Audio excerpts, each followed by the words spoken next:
آپ صلی اللہ علیہ وسلم نے فرمایا کہ جو صبح اور مغرب کی فرض نماز کے بعد کسی سے بات کیے بغیر، اور یہ آیت الکرسی کا بھی ایک دوسری جگہ پر یہی آتا ہے کہ بات کیے بغیر 7 مرتبہ یہ دعا پڑھ لے، پھر اسی دن یا رات میں فوت ہو جائے تو وہ جہنم کی آگ سے محفوظ رہے گا.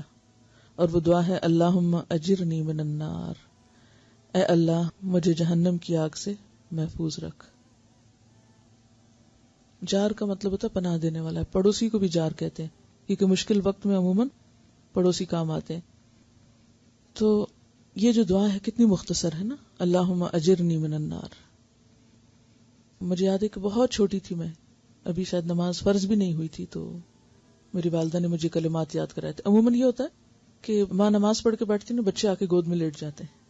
بڑے بھی ہو جاتے ہیں بچے تو آپ نے دیکھا ہوگا کہ عموماً ان کو بہت مزہ آتا ہے نماز کے بعد زمین پہ بیٹھ کے آپ کی گود میں لیٹنے کا. تو یہ بڑا اچھا موقع ہوتا ہے کہ جب وہ خود آپ کے پاس آئیں اور لاڈ کریں، اور آپ اس وقت انہیں کوئی پیار سے اچھی سی بات سکھا دیں. اور بچپن میں سیکھی ہوئی باتیں پھر ساری زندگی نہیں بھولتی، وہ آٹومیٹیکلی جاری ہو جاتی ہیں.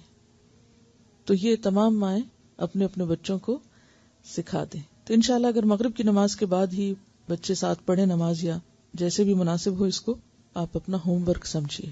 جن کے بچے نہیں ہیں چھوٹے، وہ بچوں کے بچوں کو بھی سکھا سکتے ہیں، اور اس کے علاوہ بہن بھائیوں کو بھی سکھا سکتے ہیں. آیت الکرسی کے بارے میں پڑھا ہے. تو عام طور پر تو ہم ہر نماز کے بعد آیت الکرسی پڑھتے ہیں، لیکن خواتین جن دنوں میں نماز نہیں پڑھتی ان دنوں میں آیت الکرسی کو بھی بھول جاتی.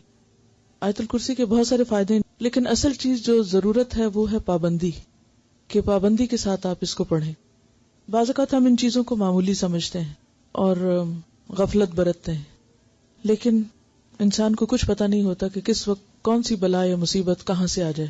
ویڈیو کے نیچے سبسکرائب کے بٹن پہ کلک کریں، بیل کے آئیکن پہ کلک کیجئے تاکہ ہر نئی ویڈیو کی نوٹیفیکیشن